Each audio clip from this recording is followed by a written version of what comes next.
Good morning, children. So Dead Week starts next week. And so what I'm thinking is we're going to finish up the transportation model today. And then next week, I'll have some kind of final assignment on using the transportation model. I won't have a cumulative final, because you don't want to take it and I don't want to give it and grade it. Okay. And then I thought next week we'd use those two classes and I'd just cover some kind of auxiliary supply chain management topics that are kind of in the news that's more interesting. Something like maybe we'll cover what blockchain is. You know, you hear lots about blockchain, but it's especially as far as databases and things like that, but exactly what is it? And I think what I think I'll do is I'll do the kind of thing where if you're in class, you get points for coming. If you're not in class, you have to do the quizzes. And so next week will be more of a fun, interesting week. How does that sound? Okay. Can y'all get those doors over there? Brant, favorite student. Gavin, average student. No one's going to ask me what I was doing this morning? Well, you know, since you asked, I guess it was kind of usual. I guess one thing unusual, I was gardening with Spencer Sanders this morning. Me and Spencer, one-on-one, right? I've got a witness. I kind of thought it was a big deal. It was with my foreign fort class, but someone else in the class was like, well, my uncle's a tight end coach at University of Minnesota, so it's not a big deal to me. I'm like, okay, well, come on, Allison, why don't you just let me be happy? But he's a big boy. He's a big boy. He shook my hand and it hurt a little.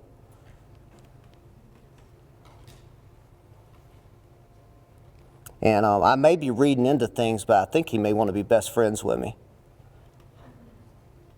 I'm just suspecting get a DM from him. Like, when you want to hang out, prof, that kind of thing. That'd be pretty cool. And so like if he wants to hang out during class time next week, I will be canceling class.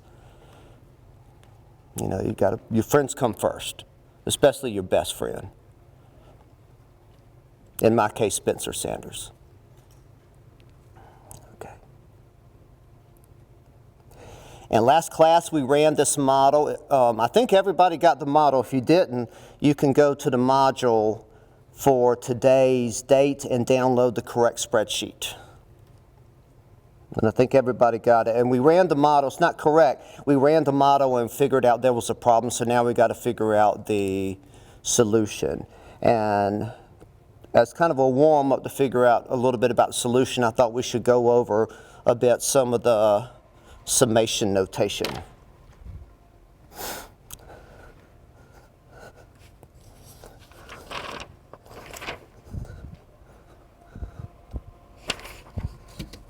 I don't think we'll do all of these, but we'll do some of them.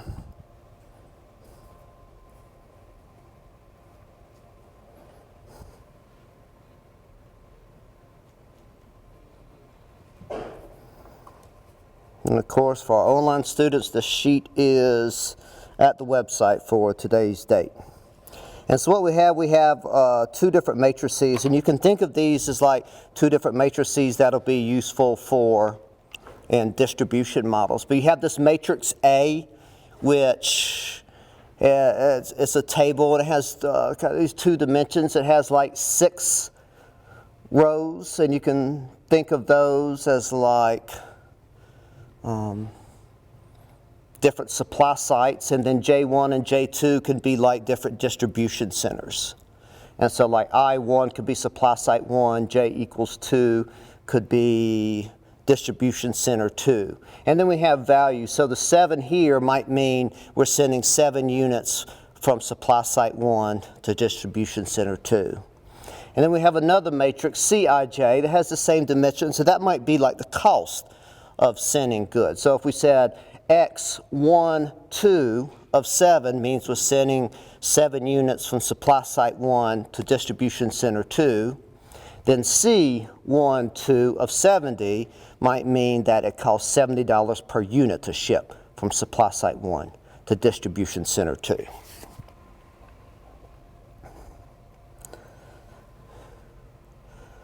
But right now we're really just considering these arbitrary matrices. And then we have this question. It says, what is the sum of Xij when we're summing I equals 1 to 4 and when j always equals 2? And so this is like saying, so if I is going 1 to 4, we first replace I with 1, and then with 2, and then with 3, and then with 4. But when it says for j equals 2, that means j is always staying 2. So this is like saying the sum of Xij for j equals 2, first go x 1, 2, plus x 2, 2, plus x 3, 2, plus x 4, 2.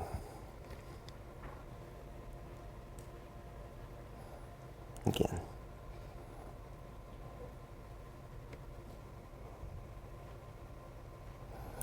Okay, we're summing. The I goes from 1 to 4, so we went 1, 2, 3, 4, but for j equals 2, so j was always 2.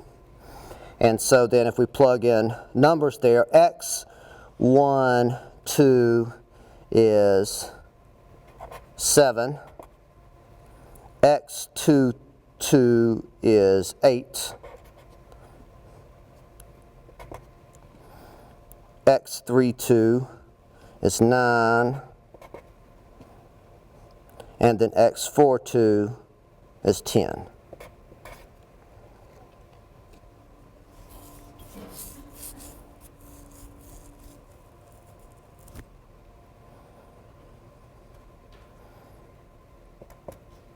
Does that equal 34? 10, 19, 17, 34.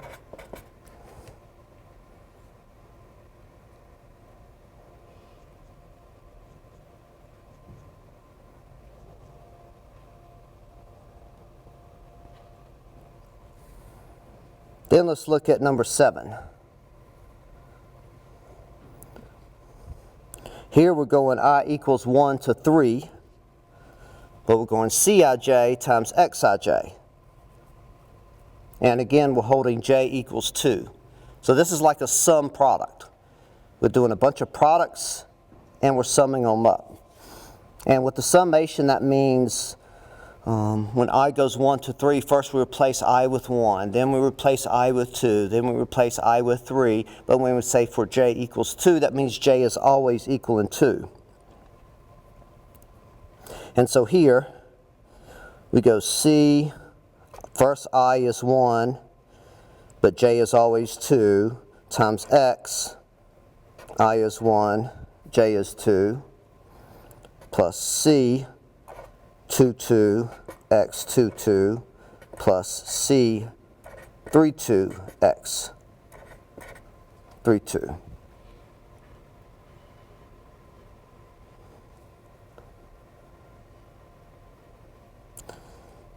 Because this time it goes I 1 to 3, so we're stopping at 3. So I went I equals 1, I equals 2, I equals 3, and we said for j equals 2, and so j always equal 2. And if we're plugging in numbers there, you have like C 1, 2 is 70, X 1, 2 is 7, C 2, 2 is 80, X 2, 2 is 8, and C 3, 2 is 90, X 3, 2 is 9. And we're summing a bunch of products. And so in our Excel spreadsheets, that's why we're always using the sum product formula. We're summing this project and this product and that product.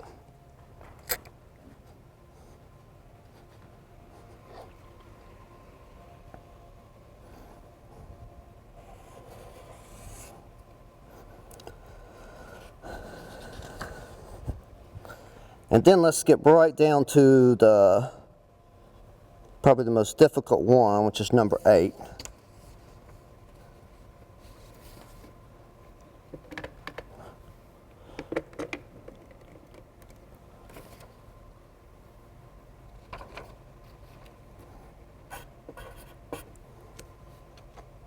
Let's see. First, I goes from 1 to 3. And now, instead of j being one number, j is going 1 to 2. C, I, j, x, I, j.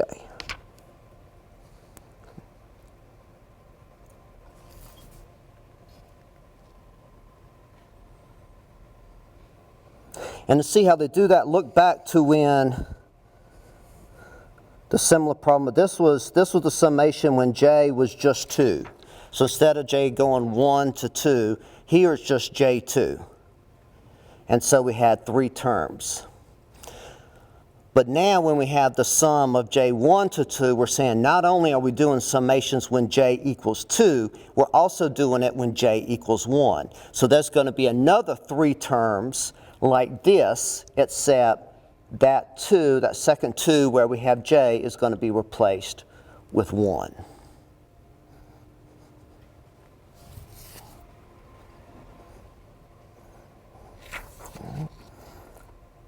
And so when I do this summation, first thing I'm going to do is I'm going to do the summation of I equals 1 to 3, and I'm going to hold j at 1.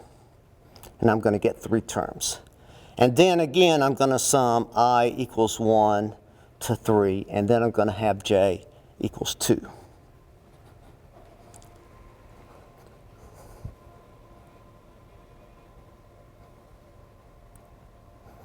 All right, so first we're going I, 1 to 3, when j equals 1. So C, 1, 1, X, 1, 1, plus C, 2, 1, X, 2, 1, plus C, 3, 1, X, 3, 1. That's when we went I equals 1 to 3 when j equals 1. And now we're just doing the same thing, except now it's where j equals 2, plus C, 1, 2, X, 1, 2.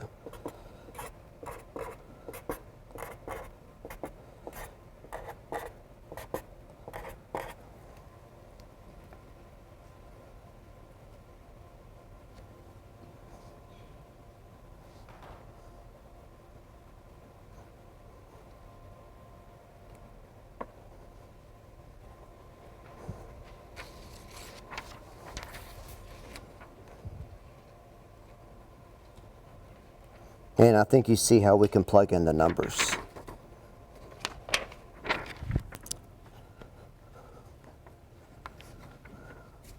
So that's a brief reminder, a warm-up, a primer of what these summation terms are like.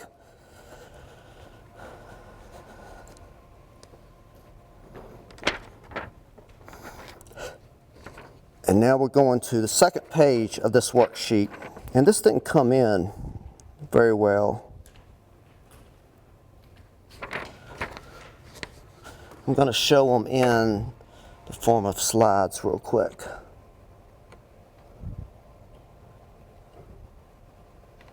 Because first we're going to lay out the formulas for this model, and then we're going to figure out how to make the model work. And so this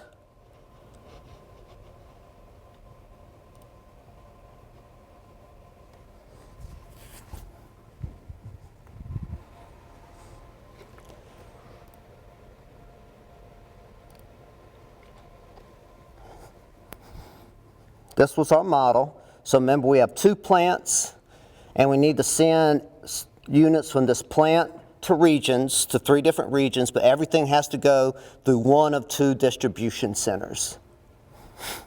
We had a supply constraint. You can't take more than 100 units from plant 1 because that's all they have. You need to give at least 95 units to region 2 because that's what they need. And everything that goes from plant 1 to, say, region 3 has to go through distribution center A or distribution center B. This is a network model, and network models have a very secure home in supply chain management and operations management in industrial engineering, in almost every science. Even sociology uses network models to study things like your Facebook groups. Network models are everywhere. And all of these are described by a number of ways. So we have different nodes here. Plants are nodes, the distribution centers are nodes, the 3 regions are nodes.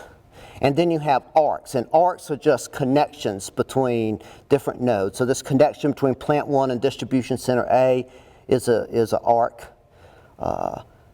This connection between distribution center A and region 1, that's an arc. And then the whole thing together is described as a network. And in our models, we're going to be able to solve this network model really easily because it's a simple setup. But in reality, network models can be incredibly complex. One of the most popular ones, there's this thing called traveling salesperson problem. Did I talk about this last class? Okay. So, when UPS, when they load this truck up and they know all the houses it needs to go to and then it needs to get back, that's kind of a network.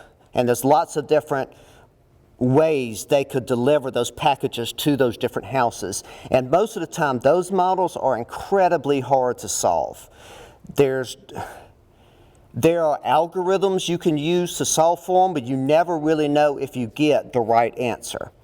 And nobody has ever developed any one algorithm that is definitely superior. For 50 years, they've been trying to improve algorithms. And they do improve them, but usually when they improve them, it's just by throwing more computing power at it. So some of you probably do Walmart pickup. My wife's almost got her life down where if she didn't have a job, she could just stay in pajamas all day. She gets all her, some stuff from Amazon comes straight to the porch, and groceries, she just goes to Walmart and they load her truck up and she comes home.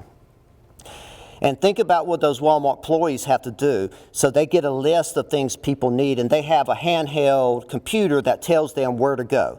They say, first go to this aisle to get this item, then go to this aisle to get that item. That's another network problem that could be incredible. They've got computers that are trying to figure out what is the best way to send that one shopper to get all the items as quickly as possible. And those are very hard to solve as well, and there's some good algorithms, but they usually end up throwing just a bunch of computing power at it. And so this kind of network model, you see it all kind of things. And it's also used for I think it's for designing, like electrical engineers designing circuits and stuff.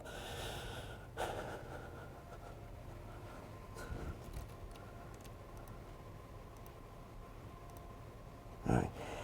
And then the notation for this model, we have these XIJs, right? And so I have XMN. You may want to write this in there if it doesn't show up well. You do have the slides on Canvas.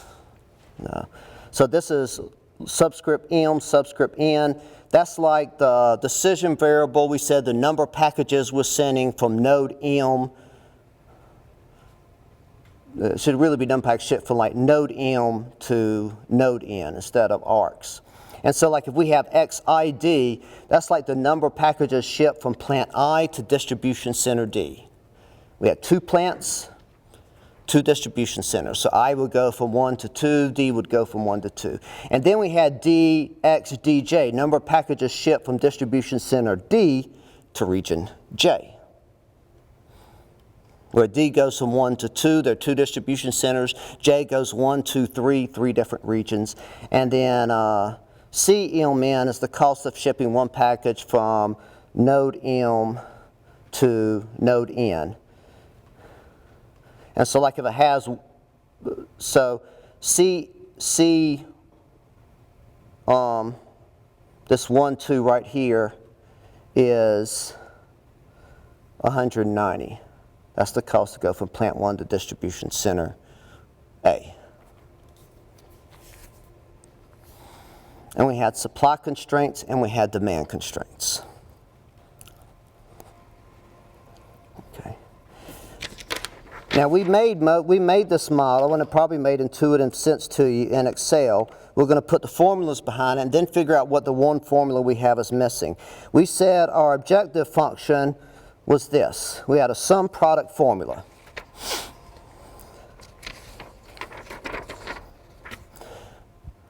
Which was the cost of sending. We took however many units that went from plant 1 to distribution center A, we multiplied it by the per unit transportation costs. Units from plant 2 to distribution center E, we took the number of units multiplied by the per unit transportation costs.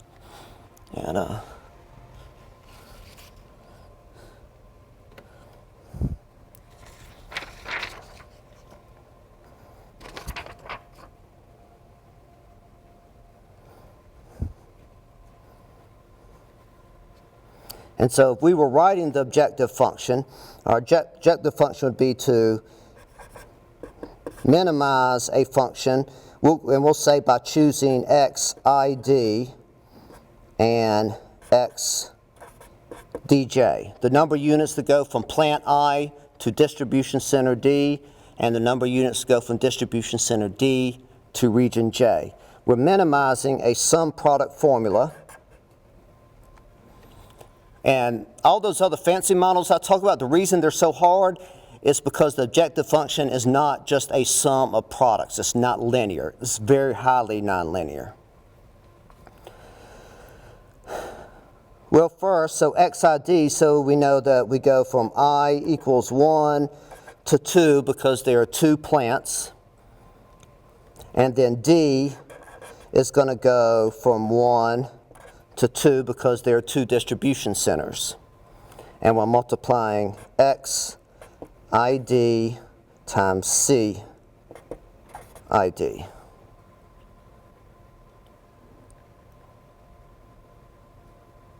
But then we're also sending stuff from distribution centers to plants. And so we're going to have another double summation. D goes from 1 to 2, 2 distribution centers. J goes from 1 to 3, xdj, cdj. And sorry, it got smushy there.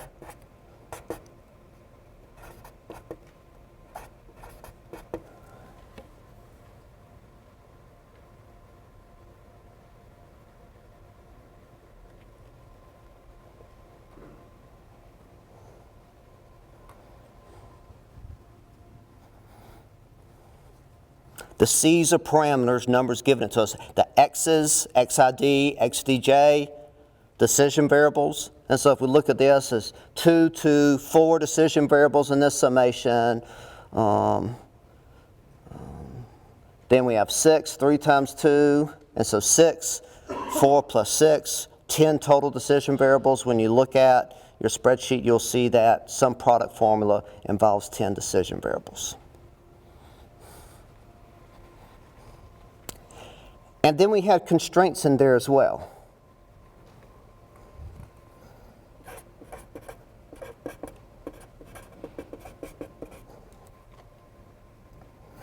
First we had our supply side constraints. And what we're saying there is however many units you take from plant 1, it can't exceed however many units we have there. And so we know that we have this formula where however many units that you take from plant 1 or plant I, it has to be less than or equal to SI. SI was the supply at plant site I. And now the left-hand side is how many we choose to take from that plant. And we say, well, and we know what we're going to do. I's are referring to plants. There's going to be one row for each I, one row for each plant. So we know at the end, this one equation is going to represent the constraint for every I. Meaning this constraint holds for when I equals 1 or when I equals 2. And now we've got to say, well, how do we represent the number of units taken from any one supply site I? Well, we know we have this variable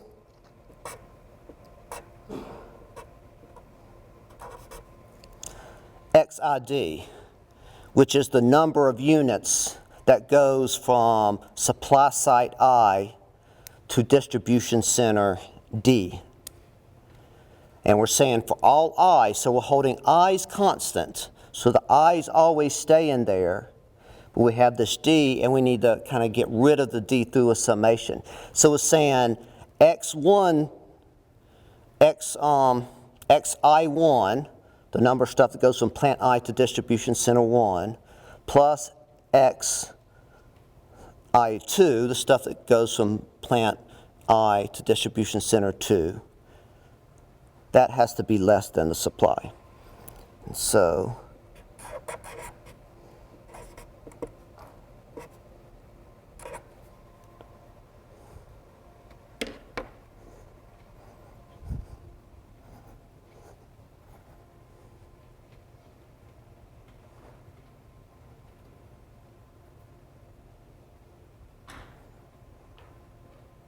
when I is 1, X11 plus X12 has to be less than or equal to S1.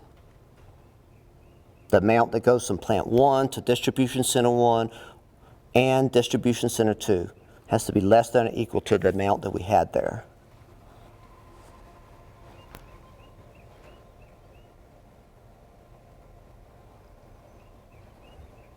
And let's look back at this constraint. So when we enter this constraint, we did this here. So for plant 1, we put a 1 under units from plant 1 to distribution center A and a 1 under units from plant 1 to distribution center B and zeros elsewhere. And that's consistent with that formula.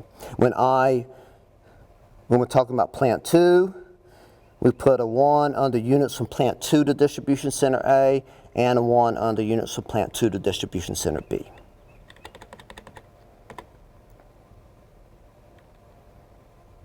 Then we have these demand constraints.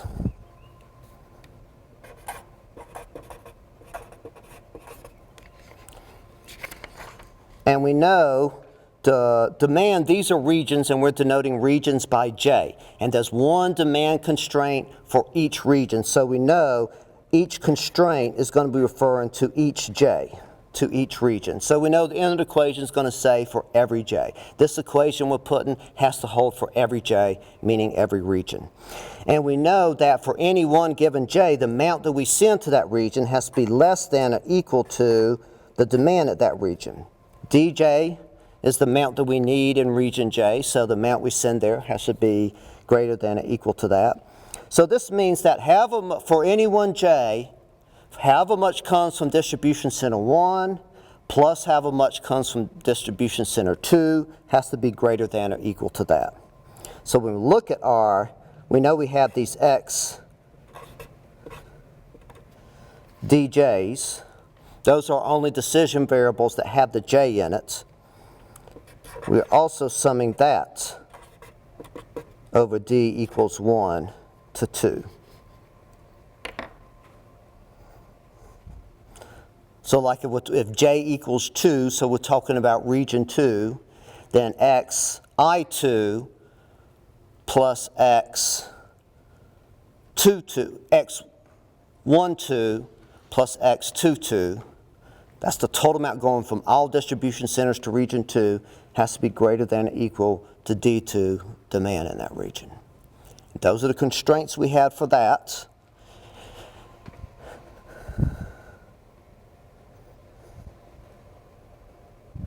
And when we look at our model, so let's take demand constraint for region 3.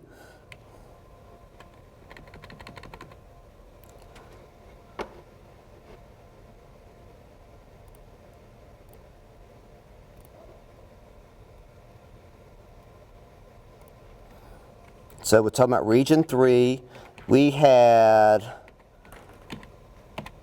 we had a 1 under units from distribution center A to region 3, and then a 1 under units from distribution center B to region 3. I apologize for, one point I'm saying D is 1 or 2, then I'm saying D or A or 2. Sorry for mixing up those things.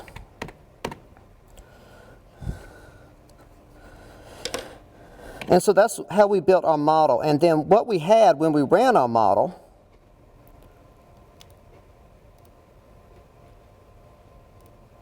we think we set it up right.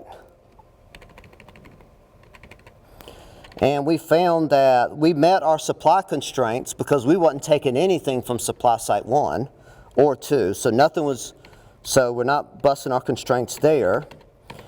And we're meeting demand at each of the regions. Each region's getting what they need, but then we noticed that this is an absurd solution because it wasn't taking into account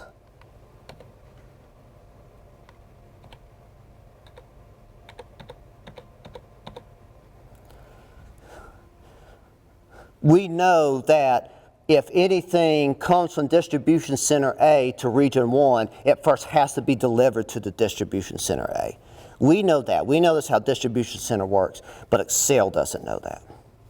And so we have to tell Excel that that's the case. And we do so using a constraint. Okay, and we're going to figure out how to do this together. Again, what we need to tell Excel is that if anything comes out of distribution center 1, it also has to go into distribution center 1.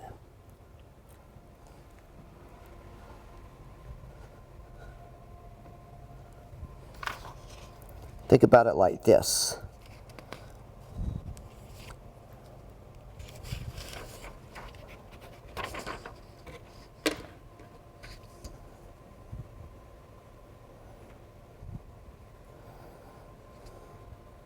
And I don't think you need to write this down, just think with me. So suppose this is D1. And just suppose that we had plant 1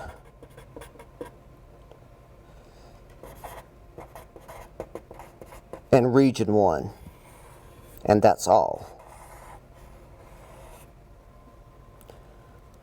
We need to tell Excel that if 2 units are coming out of the distribution center, then 2 units have to go in. Our notation here, if we just have one plant, D1, region 1, this is X 1, 1. Okay. And this is where maybe I didn't choose the best kind of notation because this would also be X11, and so it makes them the same. So I'm sorry if that's confusing.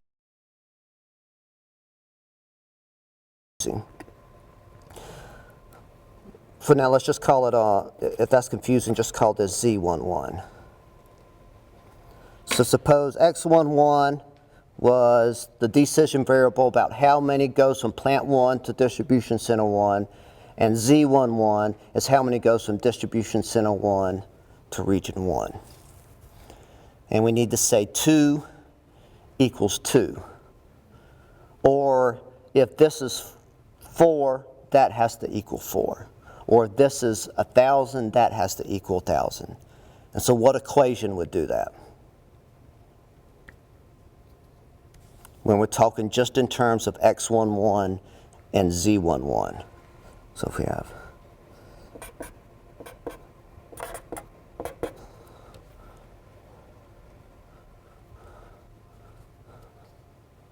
what is the relationship between X11 and Z11? I've already told you the answer. That they have to equal, right? Is that what you said? Yeah, okay, they have to equal. But we also know that when we set up our variables in Excel, we can't have decision variables on the left-hand side and the right-hand side. The right-hand side is always parameters. So what's another way of saying X equals Z?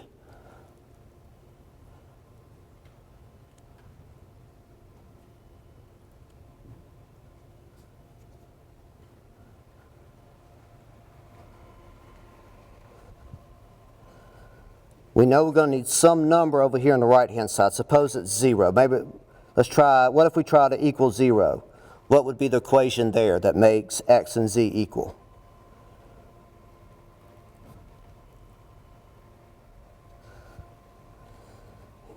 You know what, you just think I'm asking a trick question. You say x minus z equals 0. Okay? And that would work, right? So if we tell Excel this constraint has to be held, it's going to make sure if anything goes from distribution center 1 to region 1, if 5 units, then 5 units are going to go from supply site 1 to distribution center 1.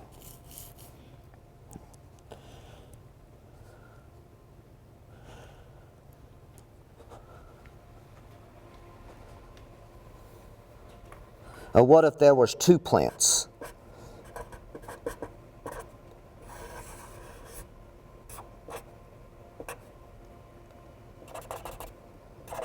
Where in this case,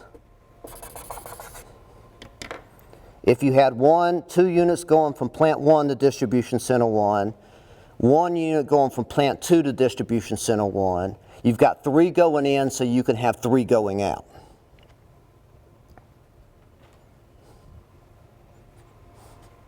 You got to make sure 3 equals 3. And so what you can do there, you can go the amount going from plant 1 to distribution center 1 plus the amount going from plant 2 to distribution center. And you want to say that equals Z11. That has to equal the amount going from distribution center 1 to region 1. But we need a constant on the right hand side, so we just go, we can go that equation. And so that will assume if this number is 2 and that number is 1, then the amount going out of the distribution center to region 1 has to be 3 for that to equal 0.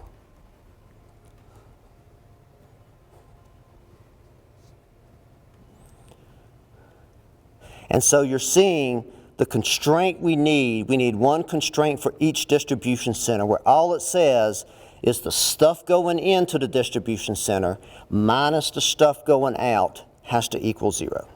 That's all we got to do.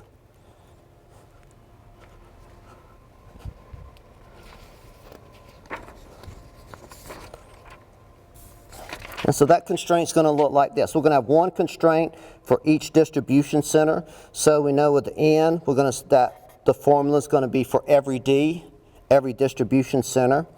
We know we want it to equal 0. And then over here, we just need 1 term for all the stuff that goes into a distribution center, and then minus all the stuff that goes out of the distribution center. Well, everything going into any one distribution center D, there are 2 plants. I goes from 1 to 2.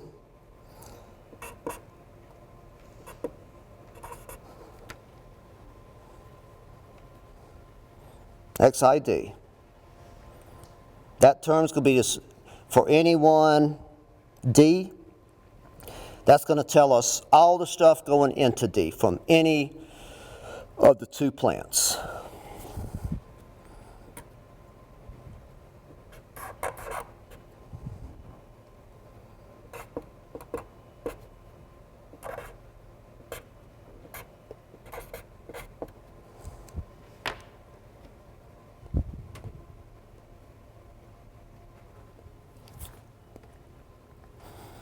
And see, we're knowing that there's 1 constraint for each distribution center. So whatever this formula is, the D has to stay in there. So we can say this holds if D equals 1, or this holds if D equals 2. And then the I's and the J's got to go away through summations. And so when you sum I1 to 2, the I is going to be replaced with 1, and it's going to be replaced with 2. And over here, the J's are going to be replaced with 1, 2, or 3. And then let me just kind of, to really see exactly how you'd put this in a spreadsheet, I'm going to spell it out. So if we did this, we'd go x1d plus x2d minus xd1 minus xd2 minus xd3 equals 0 for all d.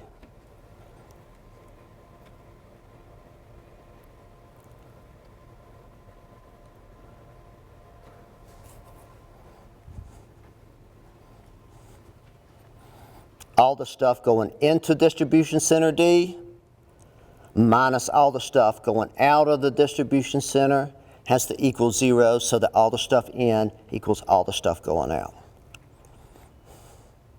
And then some of you might be seeing exactly how we need to put that in the spreadsheet. You know, for any one D, you've got these as decision variables in there. And so you need a number underneath them in the sum product formula. And you know, most of the time it tends to be zeros or ones, but remember in our master schedule thing, sometimes we had minus ones, and so even when we had shrinkage, we would even have non-integers. You're going to see in the spreadsheet, I'm going to put a 1 under here, 1 under here, minus 1 under there, minus 1 under there, minus 1 under there.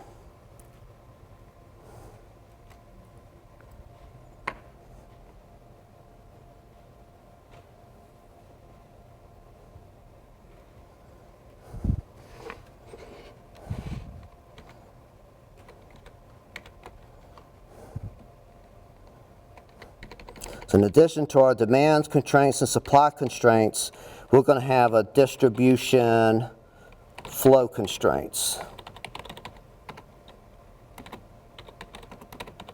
There's going to be distribution center 1, and there's going to be distribution center 2.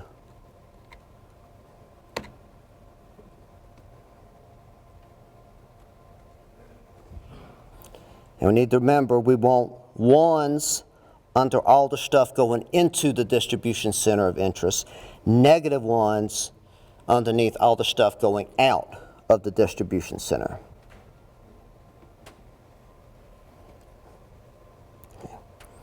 And so here, distribution center. So for familiar or consistent notation, we'll distribution center A and B. Okay, so that's plant 1, 2A, I'll put a 1 there. Well, actually, let me go ahead and put zeros everywhere, and then I'll fill in ones and negative ones.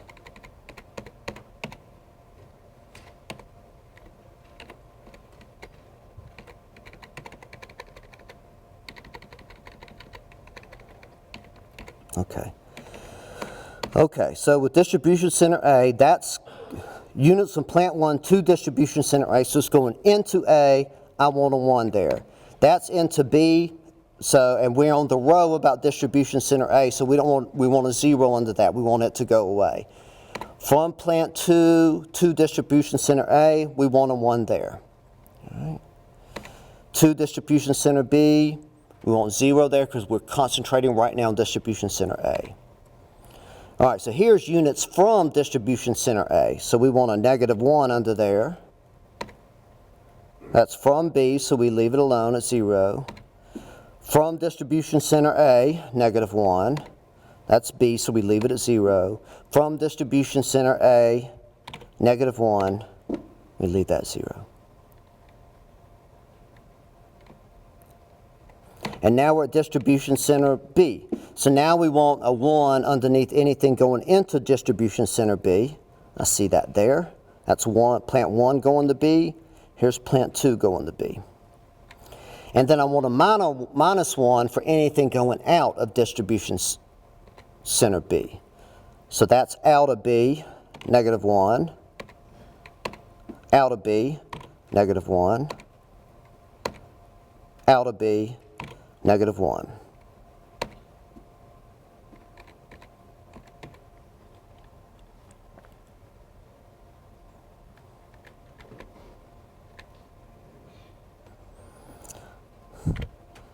We set up our sheets like this so we can just copy and paste this below. So that's my sum product formula. We named our decision variables Motley Crew. And so once we type it in, we know it'll always keep decision variables the same. So I can just copy and paste those down there. And we're saying that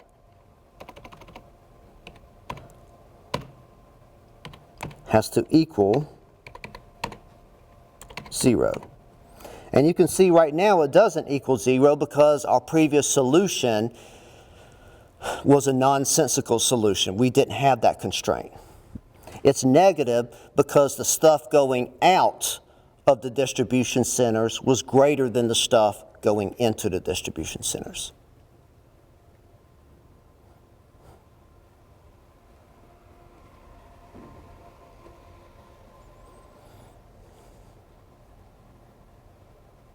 And now, so we just have that other constraint to add in. So I'm going to add that in. I'm going to add, we're going to say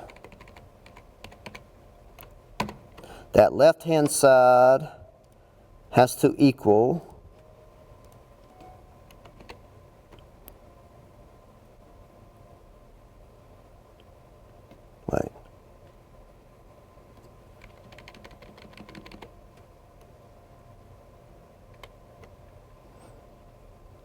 I did the left-hand side wrong, so.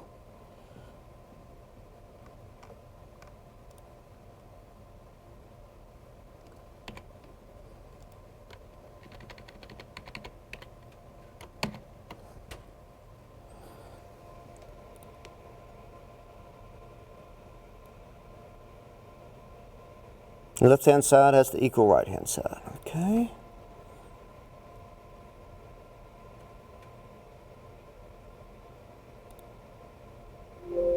Okay, found the solution. And now we can go in. And so our costs go up because it had to, because now we have to ship things to the distribution center. It was before it was pretending like we could just find free units at the distribution center.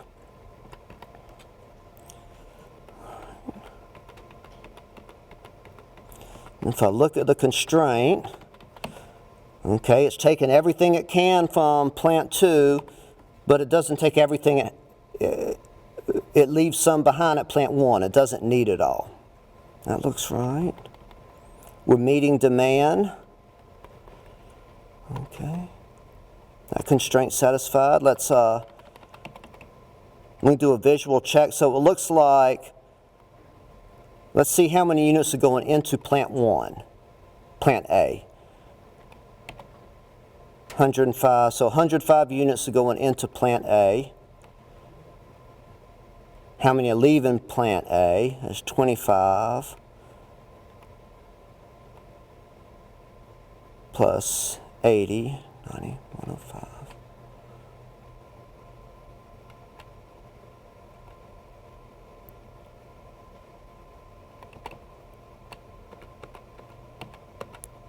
I lost my track. So, okay. Going into B is 75.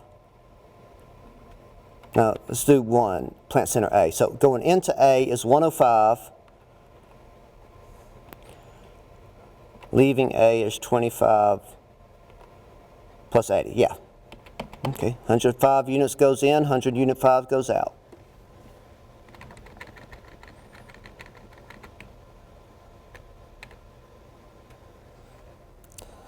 And there are a lot of the transportation models that are used are really, the setup is like this. They, you know, even though you can get fancier, linear programming is still very useful. It's set up like this. It's just you have so many more decision variables and constraints. And there's software that helps you kind of set it up better where you don't have to spend so much time in spreadsheets creating more rows and stuff. And that's how it's done.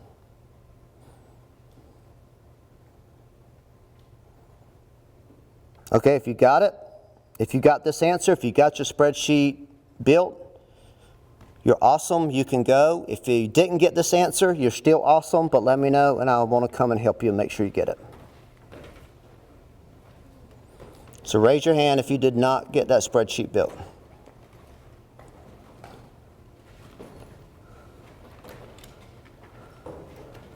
Okay, have a great weekend. I'm still working on it. Okay. I found something up on the first go around. So what happened was I had distribution center A region 1, distribution center A region 2, distribution center A region 3. You just had it organized differently than I did? Organized Yeah. differently. So then when I was going through and like putting my numbers in, they didn't look correct. So Yeah. redoing that to look like yours. Okay. To go back and put my numbers in. Okay, yeah. I'll be here for a couple. Okay.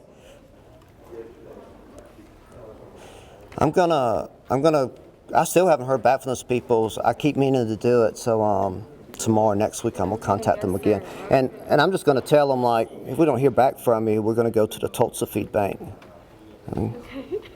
I mean, nicely, not like that. Okay. All right, yeah, I submitted did my presentation on it, so Dr. Lambert, some change, I don't know, so. Yeah. With the thing that you emailed us about needing help this weekend, what is it that you need help with? I guess I hadn't ever talked to you about that before. Oh, you did? Maybe I just, I don't know, maybe I just assumed you would. It's a FFA sales contest. Okay. Yeah, like it's pretty simple. Like if you can help, I would probably just have you help escorting people from one room to another, and I've already got the schedule set out. I've done that before. Oh, okay. With Dr. Jones and Dr. Adam when they were doing it. Yeah, that's what we're doing. Okay. Except I'm in charge. Is this Saturday? Yeah. Okay. Can you help? What time is it? I need you there at, what I say, 8:20 to noon. Okay, just the morning? Yeah. Okay. Can I get back to you this Yeah. afternoon? Okay. Yeah. Okay. I'll see if I can get off. And I think, well, I don't think you need to take off, if you're planning, you don't think you need to take off work for it, because I think I've got everything covered if all the undergrads show up. Okay.